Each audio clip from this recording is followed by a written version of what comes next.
자, 반갑습니다. 청솔학원 수학 강사 양지용입니다. 네.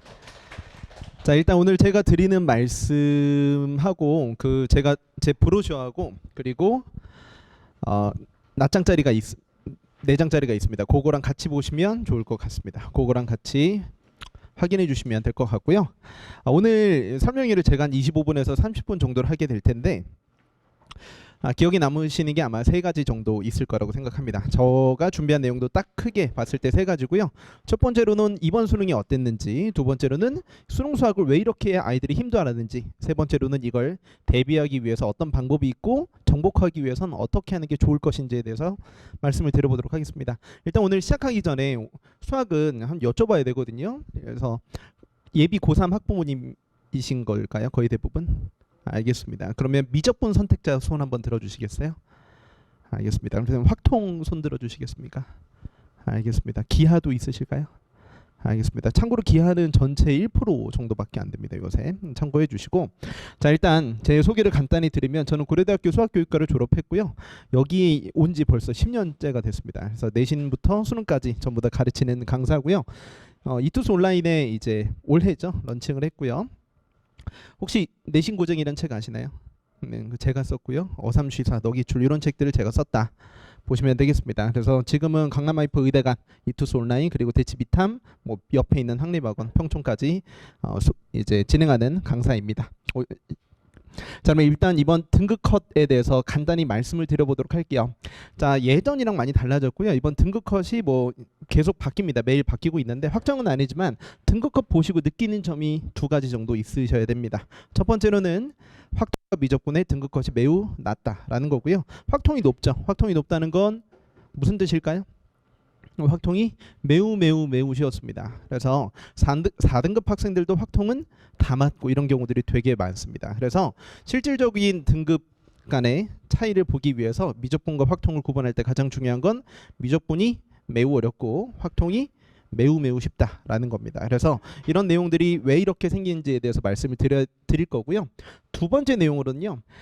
미적분 선택자가 4등급을 받기 위해서 받아야 되는 점수가 57점 정도밖에 안 됩니다. 3등급을 받기 위해서 받아야 되는 점수가 69점 정도밖에 안 됩니다. 이 얘기는 뭔 뜻이냐면 옛날에는 가형, 나형이라고 했었어요. 그래서 가형의 1등급 컷이 92점, 2등급 컷이 88점 또는 86점 이렇게 해서 등급 컷이 매우 높았었는데 이렇게 떨어졌다는 건 학생들이 실질적으로 이런 얘기 듣고 싶진 않지만 학업 성취도가 매우 낮다. 요새 학생들의. 그리고 두 번째로는 상위권 변별력을 받기 위해서 막 100점을 받아야 되는 시험이 아니라 확통 학생들은 정말 확통을 다 맞아야 되고 수험수투에서 최대한 덜 틀려야 되겠지만 이 미적분 선택자들은 어느 정도만 해줘도 2등급 이상은 충분히 받을 수 있다라는 겁니다. 그래서 8점대 중후반만 받아도 1등급을 충분히 안정적으로 재수생들 다 포함해도 받을 수 있다라는 거죠. 자, 그러면 그 다음 내용 한번 들어보도록 할게요. 자, 오답률 이제 탑5 한번 말씀드려보도록 할게요. 오답률 보시면 22번이 수험수투 맨 마지막이고요. 23번부터 맨 마지막 30번까지가 미적분 문제로 보시면 되는데, 자, 29, 30번이 이렇게 앞부분에 있다는 게 어떤 뜻일까요? 22번은 학생들이 수능을 공부하면서 많이 포기합니다. 왜냐면 가장 귀찮은 문제이기 때문에 많이 포기시키고요. 많은 선생님들도. 그러면 29번, 30번 요 두 문제가 이제 미적분 4점짜리 맨 마지막 두 문제들인데 여기 들어가 있다는 게 어떤 것들을 보여주는 걸까요? 미적분이 어렵다라는 거 말고 미적분 29번, 30번까지 가지 못한다는 걸 보여주는 겁니다. 보통 학생들을 물어보면 30번 뭐 한 글자도 안 읽고 끝나요. 29번 읽지도 못하고 끝나는 경우들 되게 많습니다. 끄적거리다가 틀리는 경우들이 압도적으로 많다는 거죠. 풀었는데 어려워서 틀린다가 아니라 압도적으로 수험수투에서 시간을 너무 많이 뺏기기 때문에 미적분 공부를 끝까지 푸는 것 자체가 힘들다라는 말씀을 드릴 수 있고요. 자, 그래서 22번은 진짜 어렵다. 그리고 미적분 4점짜리는 손도 못 대고 틀리는 경우들이 매우 많다라는 걸 말씀을 드립니다. 물론 저 학생들은 이렇게 가르치진 않지만 실질적인 대부분의 학생들이 이런 어려움을 겪고 있다는 거예요. 확통 선택자들도 한번 가보도록 하겠습니다. 확통은요, 오답률 1위까지 다 수험수투까지죠. 22번 전의 문제들이고요. 30번이 그냥 의례적으로 나오는 건데 오답률이 뭐 엄청나게 낮지는 않지만 그래도 미적분보다는 덜 하죠. 그래서 확통에서 느낄 수 있는 건 22번의 오답률이 거의 100%에 수렴하는 걸 봐서 그냥 얘네들은 22번 다 넘기는구나. 그리고 두 번째로는 확통을 다 맞는다라는 겁니다. 그래서 확통 선택자들은 자기의 등급대와 상관없이 수험수투를 덜 틀리고 확통을 다 맞춰야 됩니다. 아시겠죠? 그래서 쉽게 말씀드릴게요. 확통의 28, 29, 30번은 수험수투의 그 어떤 4점짜리 문제보다도 쉬웠습니다. 그러니까 우리 아이가 만약에 아까 손 드셨던 확통 선택자다라고 생각을 해주시게 된다면 확통에서 단 한 문제도 틀리면 안 되고 미적분 선택자들과의 경쟁력을 위해서 수험수투에서 덜 틀려야 된다. 여러분들 이게 평가을 해서 발표는 안 하지만 1등급이 몇 %는지는 아시죠? 4% 정도입니다. 그런데 말을 반대로 해볼게요. 1등급을 100이라고 놨을 때 확통 선택자가 몇 %일까요? 1등급을 100이라고 봤을 때 확통 선택자는 4% 5%밖에 안 됩니다. 실질적으로 전체 전 국민의 학생들을 대상으로 확통 선택자들은 절반 정도 되는데 그 중에서 확통이 몇 %니라 물어본다면 4% 5%예요. 미적이 거의 대부분입니다. 기하는 선택자가 거의 없기 때문에 없고요. 그래서 그 아까 등급컷 차이를 보셨겠지만 표준 점수에서 좋은 점수를 받게 되려면 미적분을 선택하시고 조금 덜 틀리는 게 유리하다라는 겁니다. 물론 올해는 9월달이 되게 쉬웠었어요. 그래서 확통하고 미적분 차이가 크지 않았는데 여러분들이 현재 고3 재학생들이 몇 명인지 아세요? 28만 명, 29만 명 정도 됩니다. 근데 이번 수능 응시 인원이 50만 명이 넘었어요. 그러니까 엄청나게 많은 재수생들과 반수생들이 있고요. 그 거의 대부분이 미적분일 거고요. 그 거의 대부분이 상위권이라고 생각을 해보게 된다면 박 터지는 미적분의 변별력은 당연히 가져갈 수밖에 없기 때문에 미적분이 당연히 내년에도 어려울 것이다 라는 말씀을 드릴 수 있을 것 같습니다. 그래서 재학생 미적분 선택자들이 갈 곳이 없냐라고 물어본다면 당연히 아니죠. 저는 항상 재학생 위주의 강의를 하는 사람이었고요. 근데 요새 재수 반수가 워낙 많다 보니 재종반 수업도 나가고 고3 수업을 워낙 많이 하다 보니까 재수생들도 무시할 수 없는데 재학생들이 어떻게 승리하는지에 대해서 이따가 말씀을 드려보도록 할 겁니다. 이게 어제죠, 오늘이 토요일이니까. 그래서 금요일날 받았던 카톡, 목요일날 받았던 카톡인데요. 한번 몇 개 보여드려 보도록 할게요. 일단 3명 다 확통 선택자고요. 84점 받은 친구, 와보고 나온 친구고요. 이 친구는 이제 23살 짜리 이제 N수생이었습니다. 이 친구 76점이래요. 그리고 이 친구도 청원여고 학생입니다. 77점이래요. 공통점은 확통을 한 문제도 틀리지 않았다는 겁니다. 그럼 보세요. 확통은 다 맞았어요. 보이시죠? 그러니까 요걸 보여드리려고 최고 점수 때는 아니지만 확통 선택자들은 진짜로 하나도 틀리지 않습니다. 저한테 배우거나 한 친구들은. 그렇게 해서 확통에서 점수를 최대한 확보를 하고 소수투에서 덜 틀리는 게 가장 중요한 거죠. 그래서 이 친구는 보세요. 30점대 시작이었는데 7등급이었다가 시작할 때는 76점 받았죠. 76이면 지금 3등급 정도라고 생각을 합니다. 자, 그러면 일단은 수능이 요 정도 난이도다라는 걸 한번 말씀드렸으니까 수능 수학이 어떻게 구성돼 있고 어떻게 대비해야 되는지에 대해서 말씀을 드려보도록 할게요. 혹시 칠판에 나와 있는 이분이 누군지 아실까요? 요새 갤럭시 탭 광고도 하시는 이제 수학에서는 노벨상은 없지만 수학계에서의 최고 권위를 가지고 있는 필즈상이라는 게 있는데 그 필즈상을 우리나라 교육을 받으신 분입니다.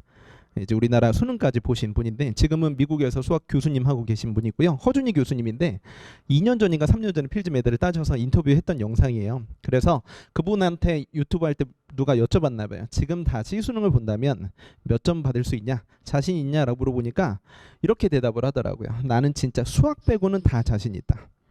자기는 지금 미국에서 수학 교수하고 있으니까 그때보다 당연히 영어도 잘하고 논리력도 키웠기 때문에 국어 같은 거, 과학 같은 거 다 자신 있다. 하지만 수학은 자신이 없다라고 얘기를 하더라고요. 사람들이 놀라는 거죠. 저도 놀라고. 그래서 아니 수학 필즈상 받으신 분이 수능 수학 빼고 다 자신 있다는 게 무슨 뜻이냐라고 물어본다면 수능 수학은 이렇게 대답을 합니다. 문제풀이 훈련이 너무 중요한데 나는 수학은 잘하지만 이런 문제풀이 훈련이 지금 전혀 되어 있지 않기 때문에 당장 보면 자신은 없다. 하지만 훈련하면 잘 붙을 수 있다는 얘기를 하더라고요. 자, 마찬가지로 그 다음 내용도 보여드려 보도록 할게요.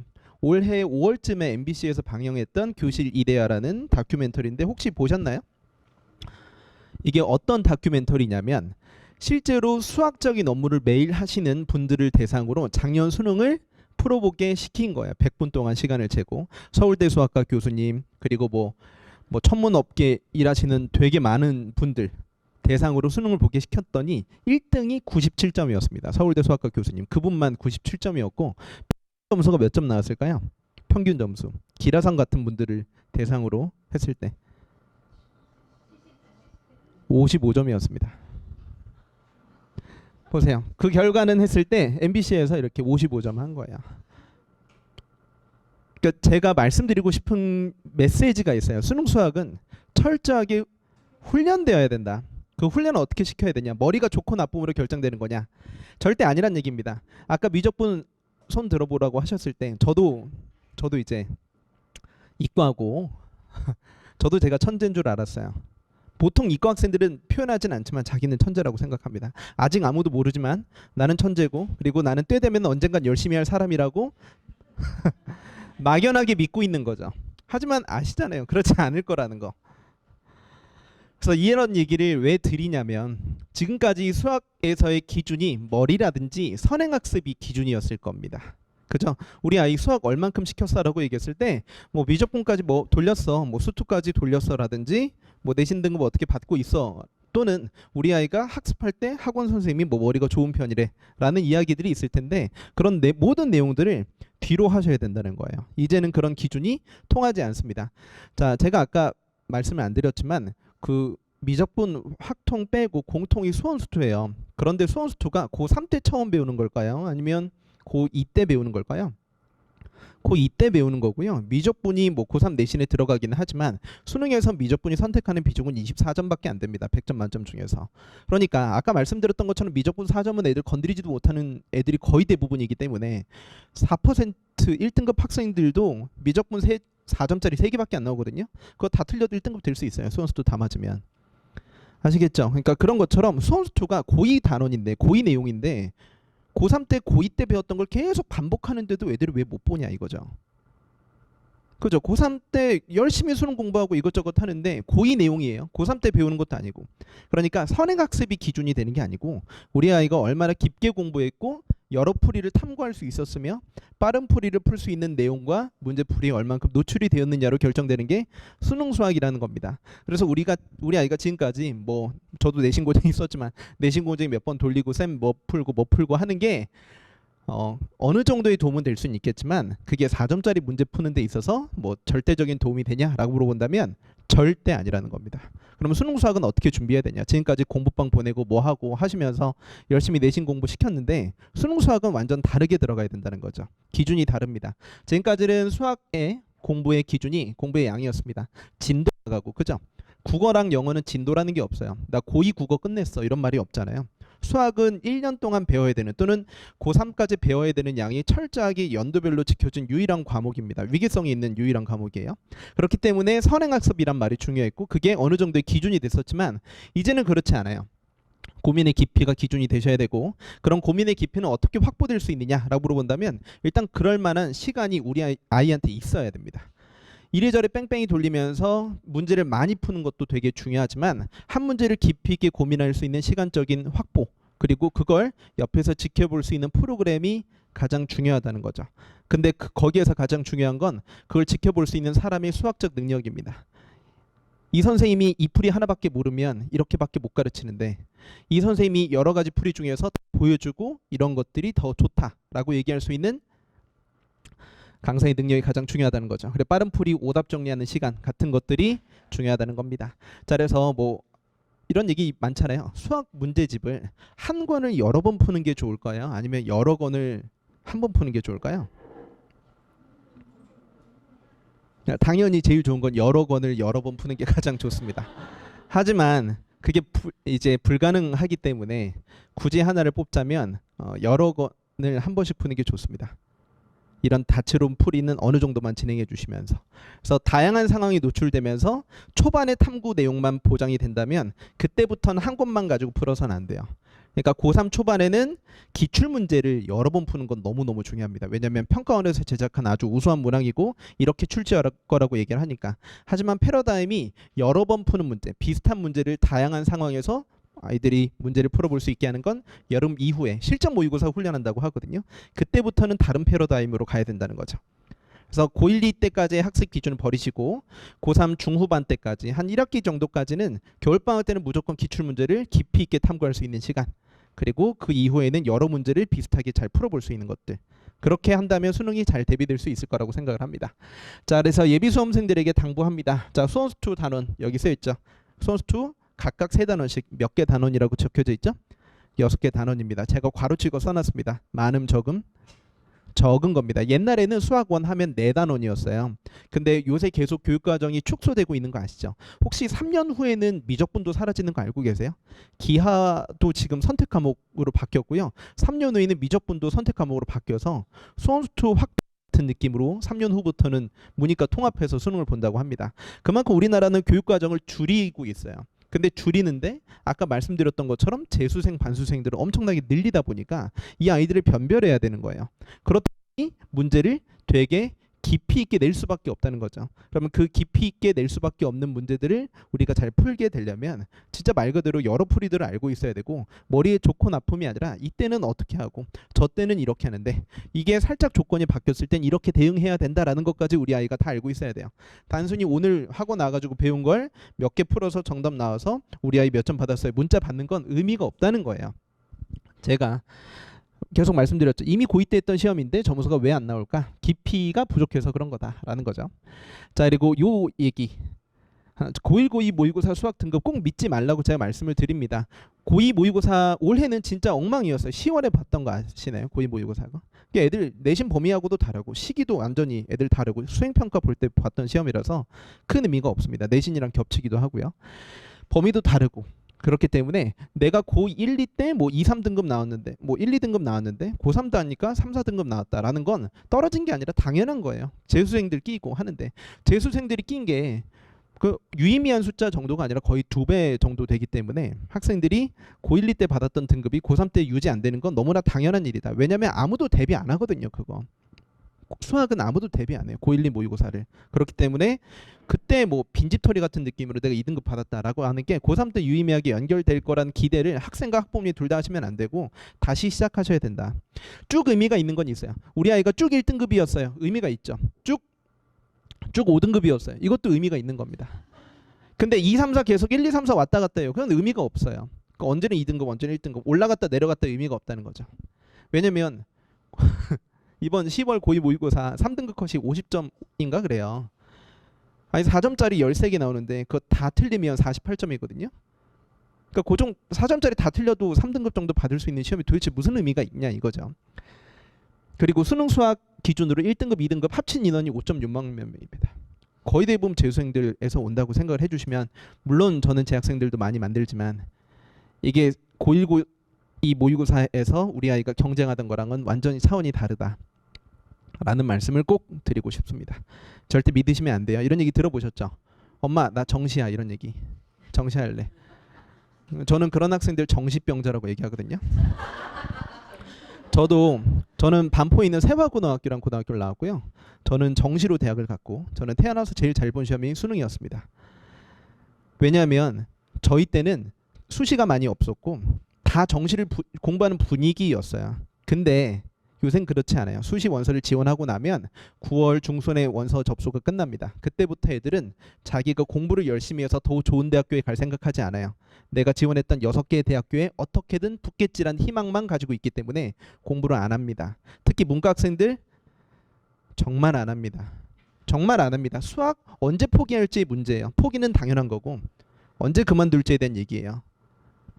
근데 이제 우리 아이가 재수를 안 할 줄 알고 일단 입시를 끝내고 싶어서 최저만 맞추면 되겠다는데, 일단 최저 맞추는 것 자체가 많이 힘든 건 알고 계시죠?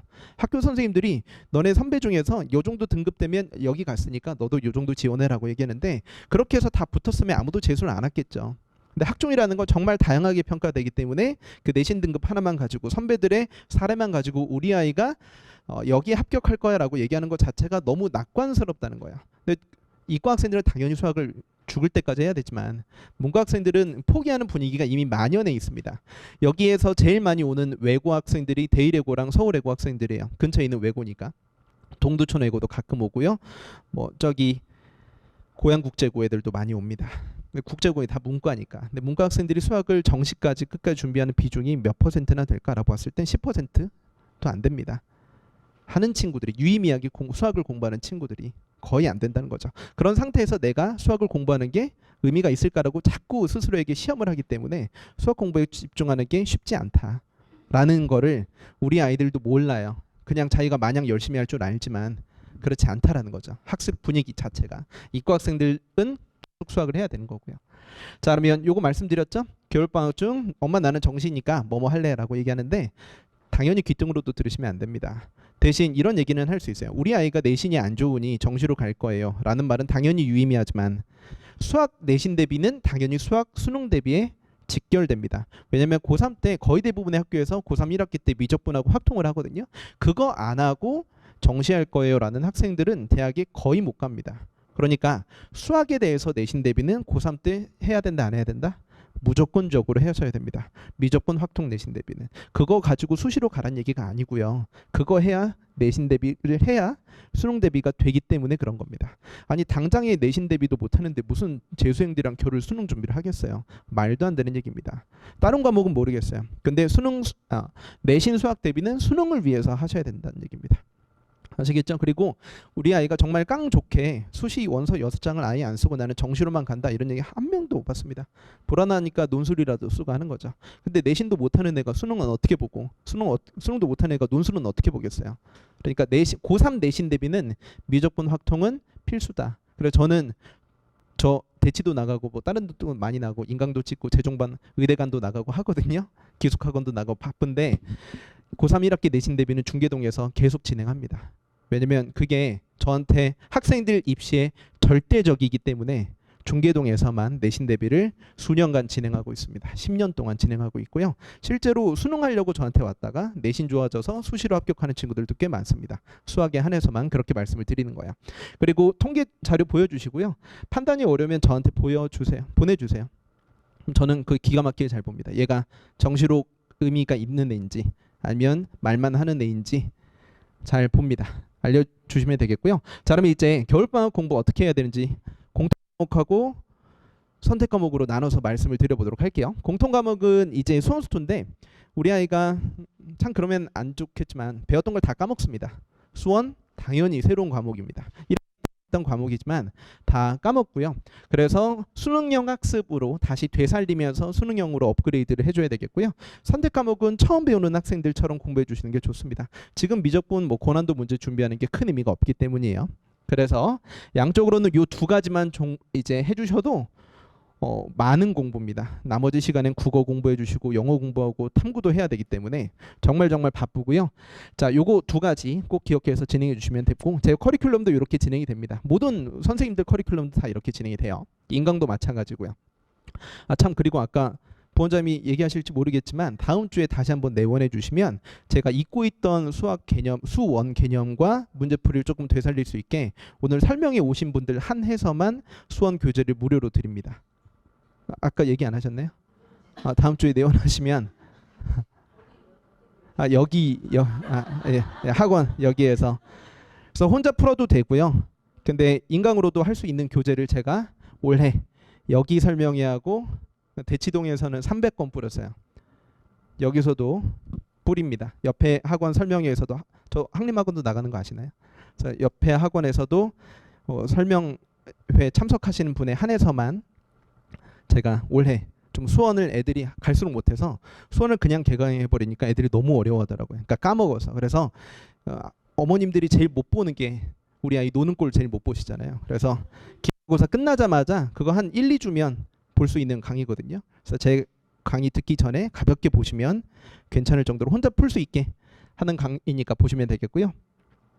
자, 그러면 일단 요것 좀 기억해 주세요. 우리 아이가 내신 위주의 1년 커리큘럼을 따라오거나 또는 그런 계획을 세웠었는데 고3은요 시즌이 4개라고 보시면 됩니다. 몇 개죠?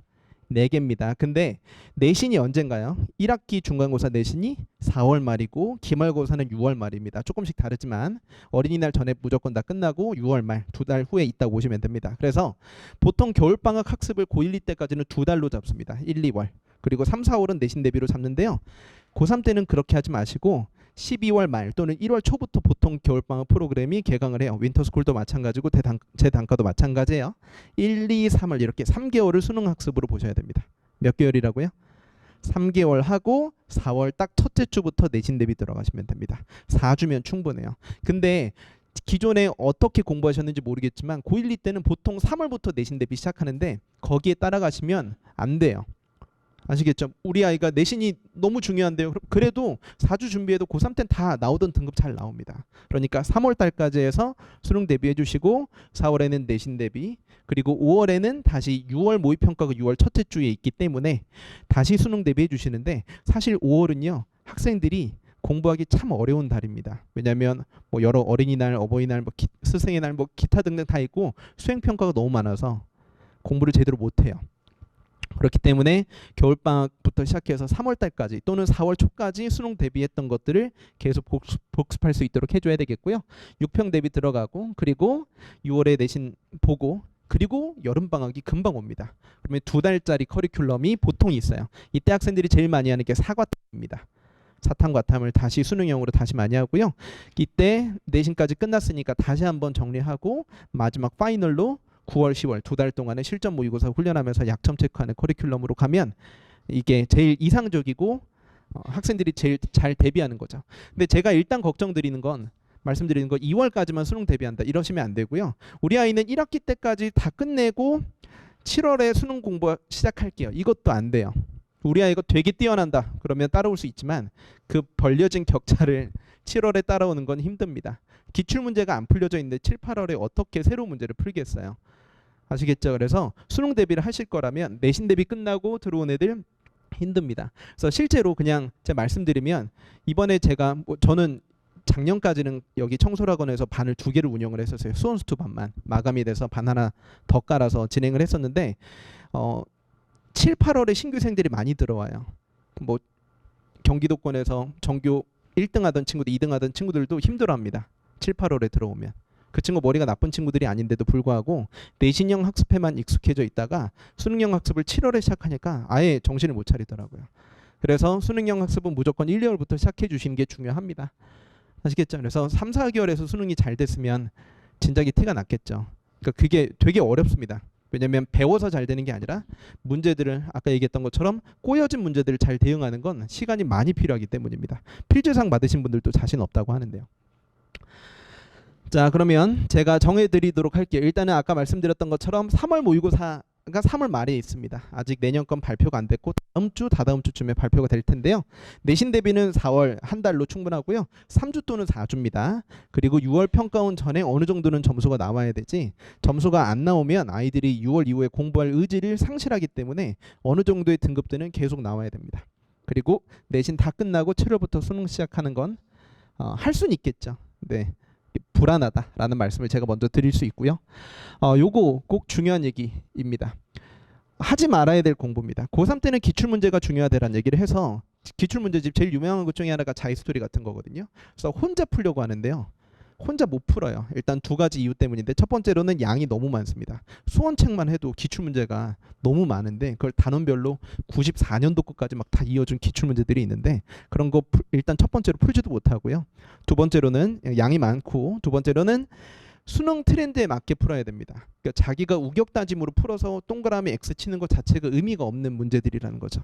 수능 기출문제들은 분석의 대상이고 강사의 도움을 받아서 풀어야 되는 재료가 되어야 되는데, 혼자서 우격 따짐으로 샘 풀듯이 들어가시면 그냥 1개월 후에 2개월 후에 다시 풀어봤을 때 유의미한 오답 정리가 됐느냐라고 물어보신다면 절대 아니라는 거죠. 그래서 고3 수능 공부는 예전처럼 진도 때문에 배우면 곧바로 알 수 있게 되는 그 유형이 그대로 출제되는 게 아니라, 너무나 발전된 시험에서 많은 학생들을 변별하기 위해서 복잡하게 꼬여진 문제를 풀어야 되기 때문에 혼자서 푸는 건 불가능하다. 해도 좋지 않다라는 겁니다. 그래서 강의의 도움이 필요하다라는 거고요. 그리고 고2 문제집 수준의 문제만 풀기. 저 이 얘기를 너무 당연해서 잘 안 했는데, 학생들이 수원을 까먹었으니까 예를 들어 이런 짓을 하는 거예요. 나는 수학 원센을 풀 거야 해가지고 겨울방학 때 혼자서 막 풀더라고요. 그러니까 의미가 없어요. 수능에 안 나오는 유형이라고요. 그러니까 그런 걸 혼자서 막 한다고 해서 일단 자기가 부족하다고 생각해서 이것저것 하는데, 그렇게 하는 게 큰 의미가 없다. 그러니까 저는 수업 시간에 이런 얘기를 많이 하죠. 어떤 걸 풀고 어떻게 해라라고 구체적으로 짚어주는데 학생들이 일단 혼자 막 이것저것 결심을 하다 보니까 혼자서 막 하는데 그게 큰 의미가 없다라는 걸 제가 꼭 말씀을 드리고 싶습니다. 자, 그러면 제 프로그램은 그런 것들을 잘 보완해 줄 수 있는 프로그램이다. 세 번째 내용으로 넘어가는데요. 자, 잊고 있던 것들을 되살려주고 그리고 수능형 사고방식이 체화될 때까지 반복과 심화시켜준다 라는 건데 이런 내용은 뭐 누구나 하는 얘기니까요. 제가 구체적으로 학생들을 어떻게 가르치고 관리하는지에 대해서 말씀을 드려보도록 할게요. 일단 요 얘기 일단 수험수투 얘기는 좀 이따 하고요. 선택 과목 얘기부터 한번 해보도록 할게요. 겨울방학 1순위 목표는 진도 한 바퀴 돌리기입니다. 한 바퀴 돌리기. 그리고 한 바퀴 돌리는 것도 쉽지가 않아요. 왜냐면 학생들이 아까 했던 것처럼 수험수투는 수능형으로 업그레이드 시키는 과정을 같이 해야 되지만 미적분 확통은 배우기도 해야 되고 수능형으로 업그레이드 시키는 것도 같이 들어가야 됩니다. 그래서 자 1회독 이후에 학기 중에 수능형으로 내신 대비하면서 같이 업그레이드 해주고요. 그리고 아까 말씀드렸던 것처럼 정시파라고 얘기해서 내신 버리지 말고 미적 확통 공부는 고3 내신 대비는 생각보다 되게 쉬워요. 수능 특강이라고 얘기하는 교재에서 정말 많이 내시거든요. 그래서 저는 수능 특강의 모든 문제들을 저희 연구실에서 다 변형해 줍니다. 그래서 그걸로 시험지도 만들어주고 시험도 보고 다 변형 자료도 주기 때문에 내신 대비하면서 수능 특강 대비도 되고 그리고 수능 대비까지 같이 되는 거죠. 그래서 진도 1회독 하는 것만으로도 매우 힘든 일이다. 자, 그러면 제가 수험수투에 대해서 말씀드려보도록 할게요. 저는 과제 첨삭 프로그램이 있어요. 그래서 우리 아이가 수능형으로 풀어냈는지 그 기출문제에서 나왔던 아이디어를 그대로 적용할 수 있는지를 관찰합니다. 점수만 보면 아이들이 점수가 안 오르더라고요. 그래서 과정을 우리들이 시험지를 다 걷어서 다 첨삭을 해줘요. 어떻게 첨삭해 주는지 한번 보도록 할게요. 일단 제 프로그램은 이따 말씀드리도록 하고요. 첨삭하는 프로그램이 이런 겁니다. 학생들이 이게 제 숙제예요. 뭐 쉬운 문제부터 어려운 문제가 있으면 풀다 말거나 아니면 시작도 못하는 문제들은 저희들이 풀이를 이렇게 적어주기도 하고요. 그리고 학생들이 이제 검은색으로 쓴 게 학생풀이에요. 그러면 우리가 이렇게 하기 때문에 이게 더 좋은 풀이고, 자 그림을 그려서 이렇게 어렵게 푼 풀이를 우리는 그림을 그려서 좀 더 빨리 풀 수 있다. 학생들이 뭐 질문을 하면 우리가 답변을 해주기도 하고요. 풀이에 대해서 집중적으로 관찰해주면서 대응해주는 게 제 커리큘럼의 가장 큰 특징입니다. 뭐 매주 편지 같은 것도 써주고요. 이렇게 학생들이 오답 노트처럼 매주 만들어 와요. 그럼 저희들이 피드백을 간단하게 주고 각 문제를 보면 그 구체적인 수학적 내용을 코멘트를 다 달아놓는 거죠. 이렇게 가면 좋고 이렇게 가면 별다라는 거. 그리고 매주 이런 것들을 진행을 합니다. 그래서 커리큘럼 이렇게 진행을 해서 학생들 점수가 매주 많이 오르고 있고요. 자, 그래서 커리큘럼에 대해서 마저 더 말씀을 드리면 그 수학 이런 주간지가 따로 나가거든요. 그 주간지에 대해서 첨삭을 저희가 다 해주는데 주간지의 모든 영상을 모든 문제풀이를 제가 영상을 다 찍어서 미리 학생들한테 제공을 하고요. 그걸 저희들이 첨삭까지 해주면서 학생들 점수를 올려주는 프로그램이라고 보시면 됩니다. 그래서 손풀이도 주고 분석지도 주고 유사문항까지 주고 저도 인강을 하고 여기에서 대형 강의도 오랫동안 했지만 학생들 그냥 숙제 냈어요 안 냈어요 몇 점이에요 이 반에서 몇 등이에요 라고 얘기하는 게 도대체 점수를 올리는데 어떤 의미가 있을까라고 봤을 때 크게 의미가 없더라고요. 제가 설명회 때마다 말씀을 드리는데 제가 강북 청솔에만 출근하는 연구실 그 첨삭 조교 선생님이 21명입니다. 현장 조교 선생님만 여기 청솔이랑 학림이랑 왔다 갔다 하시는 조교 선생님만 그리고 한 달에 들어가는 첨삭 인건비만 1,500만 원이에요. 한 달에. 그러니까 제가 이 얘기를 왜 드리냐면 제 입장에선 그 돈은 안 써도 되는 돈이에요. 근데 1,500만 원씩 매달 쓰면서 첨삭을 해야 오르더라고요. 안 하면 안 올라요. 왜냐면 문제가 너무 깊게 출제되기 때문에.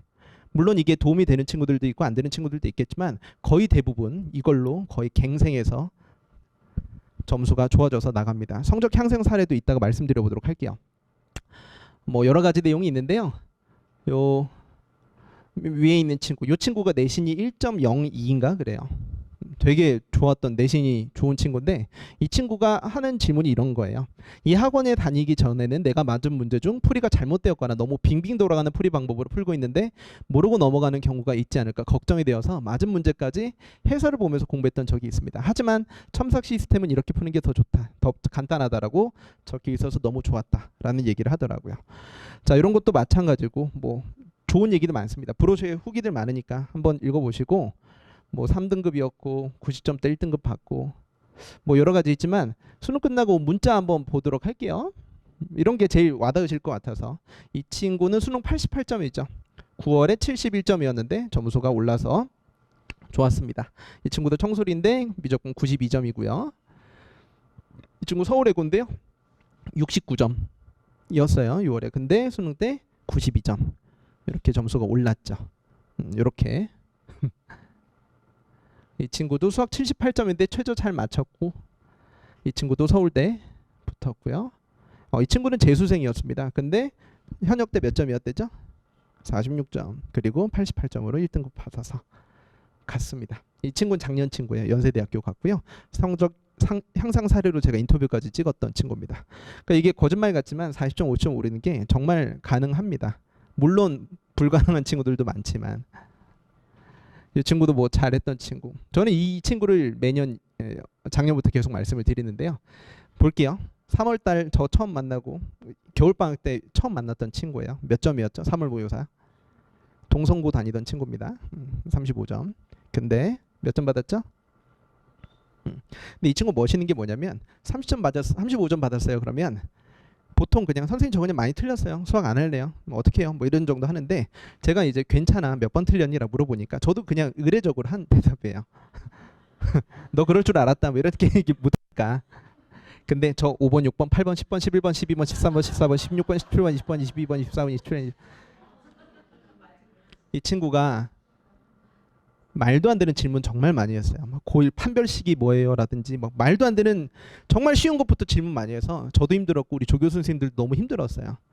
근데 이러니까 얼마나 예뻐요. 정말 저는 존경한다 그랬어요. 끝나고. 너 진짜 대단하다. 내가 점수 올렸던 애 중에 제일 많이 오른 친구 중에 한 명이다. 근데 이런 일이 다 가능하진 않지만 그냥 저도 이제 수업을 하는 사람이고 수학 교육과를 나오고 여기에서 잘 써주고 너 시험 잘 봤니 못 봤니 라고 얘기하는 게 그렇게 해서 오른 애들은 잘 오르죠. 근데 저는 어떻게 하면 점수 올릴 수 있을까 해서 풀이 과정을 다 보자. 이게 엄청나게 큰 일이지만 다 보자 했더니 점수가 너무 잘 오르는 거예요. 그래서 이걸 포기할 수가 없더라고요. 그래서 내년에도 이 커리큘럼으로 같이 시스템을 진행하면서 운영을 하고 있고요. 강북청솔에서 윈터스쿨을 진행하면 99% 정도가 제 수업을 선택을 합니다. 거의 대부분 제 수업을 선택하고요. 중계동에서 제가 29살 때부터 쭉 시작해서 저는 전 과목 통틀어서 여기서 제일 많은 수강생을 데리고 있는 강사가 되었어요. 그래서 인강까지 보통 이제 대치동에서 잘해서 인강으로 가는데 저는 여기에서 압도적으로 좋은 실력이 많이 나와서 들어가는 커리큘럼이라고 보시면 됩니다. 그래서 물론 잘한 친구들 뭐 약대 가고 의대 가고 이런 친구들도 많고요. 서울대 붙고 이런 친구들도 많은데 이 지역의 특성상 수능 수학을 어떻게 활용할 수 있느냐에 대해서 본다면 1등급을 맞게 해주는데 미적분 선택자들 기준으로 92점, 88점 받으면 1등급은 안정적입니다. 저는 그런 걸 만드는데 정말 특징이 있고 제일 잘하는 게 그런 학생들을 가르치는 겁니다. 2, 3, 4등급을 1등급으로 만들고 1등급은 쭉 1등급으로 만들어주는 게 제가 제일 잘하는 거고요. 어떻게 하면 학생들을 잘 관리할까라고 얘기했을 때 이런 첨사학을 보여주는 것만큼 확실한 게 없는 것 같아요. 그래서 뭐 복습 프로그램이다 이런 거 했을 때 학생들이 제 관리 프로그램에 대해서 만족하지 못하는 경우는 거의 보지 못했습니다. 성적 향상도 많이 이루어지고 있고요. 자, 제가 일단 커리큘럼 말씀드리면요. 일단 저는 수험수 투반은 올해는 반 하나만 진행을 합니다. 그래서 토요일 날 2시부터 5시까지 진행을 하고요. 미적 분반 네? 12월 말입니다. 그래서 윈터 때도 따로 갑니다. 윈터랑 별개예요. 네, 1년 내내 바뀌지 않습니다. 요거는. 네, 쭉 가고요. 미적 확통반 시간을 이용해서 내신 대비까지 쭉 진행이 됩니다. 내신 대비 때는 주 2부 이때 내신 대비 기간에 요게 살짝 휴강하거든요. 그걸 이용해서 같이 들어가니까 확인해 주시면 되겠고요. 시간표는 1년 내내 불변이에요. 저는 중계동 시간표를 1순위로 놓기 때문에 여기에서 제 내신 대비 강사들까지 같이 들어가면서 같이 들어간다 보시면 되겠습니다. 미적 분반도 일요일 4시 반부터 일요일 7시 반까지, 확통 정규반도 화요일 7시부터 10시까지라고 보시면 되겠습니다. 그래서 자세한 시간표는 제 브로셔 맨 위에도 들어가 있으니까 확인해 주시면 될 것 같아요. 그래서 내년에 고3이 되는 학생들인 거죠. 그죠? 고3 학생들인 거죠. 그러니까 저는 가끔 고2 애들이 들어와도 되냐라고 하는데 저는 추천하지 않습니다. 이거 완전히 수능에 맞춘 수업이에요. 뭐 들으면 도움은 되긴 하겠지만 배워 나가는 입장에서 들어가는 건 뭐 굳이 그럴 필요 없다. 고3 때 들어도 됩니다. 뭐 주간 모의고사 보고 개인별 첨삭 들어가고 워크북 문제 풀고 들어가는 거 있고요. 그리고 저는 수업을 하면 교재를 따로 문제만 편집해서 따로 다 줍니다. 이거 그대로 다시 풀어와. 숙제가 세 종류예요. 그래서 제 수업 문제를 제가 푼 거대로 그대로 복습해서 풀어오는 것 하나, 그리고 단원별 워크북, 단원별 문제 하나, 그리고 전범위 모의고사. 전범위 모의고사는 아직 진도 안 나갔는데 그냥 봅니다. 왜냐면 고2 때 다 배웠던 거고, 그리고 3월 모의고사부터 전범위거든요. 그 진도에 맞춰서 보는 것 자체가 의미가 없습니다. 그래서 전범위 모의고사를 계속 본다라고 생각해 주시면 됩니다. 그래서 1, 3월 시즌 1 그렇게 해서 기출분석 및 수능 이론, 수능이 이런 거야라고 3개월 동안 진행을 하고요. 5월 한 달 동안은 내신 끝나면서 6평 대비 들어가고 7, 8월이 너무너무 중요합니다. 9평 대비 들어가면서 다시 한번 마무리 지어주고 실전 모의고사도 이때 하긴 하지만 조금씩 병행하고 마지막 파이널 때 실전 모의고사 위주로 들어가면서 수능이 대비가 된다고 보시면 됩니다. 수원수 2반 따로 미적반 따로예요. 수원수 2반 따로고 확통반 따로입니다. 그렇게 해서 보시면 돼요. 그리고 미적 확통반은 개념 완성반입니다. 처음 배우거나 한 번 배웠지만 잊은 학생들을 대상으로 진행하기 때문에 처음 하는 학생들이 보기에 가장 좋은 수업이고요. 고3 학생들 위주의 수업이 겨울방학 때 진행되기 때문에 내신형 자료부터 2월부터는 내신형 문제들도 수업 시간에 계속 풀어줍니다. 이번 주 시험지는 청원고 시험지야. 다음 주 숙제는 뭐 대진고 시험지야. 이런 식으로 계속 내신을 미리미리 보는 거죠. 자, 이렇게 해서 뭐 똑같이 들어간다 보시면 됩니다. 나머지 내용들은 브로셔랑 안내에 대해서 들어가 있으니까 확인해 보시면 될 것 같고요. 아까 문자 봤었고, 이것도 어제 받았던 건데 수능 직후에 이 친구는 월계고 학생이거든요. 근데 이 친구는 쌤 저 수학 1등급이에요. 최저 다 맞춰서 이제 편하게 놀 수 있어요. 이게 우리가 제일 원하는 수능 끝나고 받아야 되는 문자인 거죠. 선생님 저 어떻게 해요? 내년에 또 뵐 것 같아요. 이런 얘기도 가끔 오는데 이게 수학도 잘 보고 국어도 잘 보는 게 참 어려워요. 정말 어려워요. 그리고 수학 때 크게 어렵지 않거든요. 다시 보면. 근데 이제 너무 당황하니까 올바른 실력 발휘하는 것도 요새 재수생이다 뭐다 해서 너무 무서워하는데 실질적으로 그렇지 않습니다. 아무튼 이런 커리큘럼 시간표랑 브로셔에 나와 있는 거 같이 적어드렸으니까 확인 한번 해보시면 될 것 같고요. 또 궁금한 사항 있으시면 제 브로셔 말고 그 프린트에 QR코드 찍어놨어요. 거기에 찍어주시면 카카오톡으로 문의해 주실 수 있거든요. 그럼 곧바로 답변이 들어가니까 우리 아이들 개개인에 맞춘 실력에 따른 커리큘럼 안내라든지 들어오기 전에 뭐 하면 좋을 것들 또는 이투스로도 질문해 주실 수 있으니까 QR코드 찍어주시면 질문 답변이 잘 나갑니다.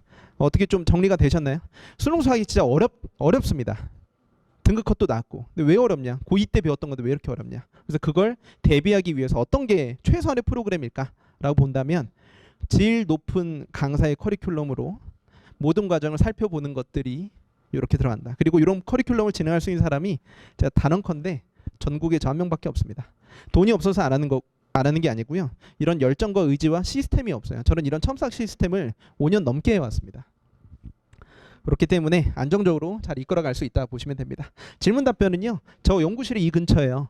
그리고 주말 내내 여기 붙어 있습니다. 대치 수업 끝나고 여기로 오거든요.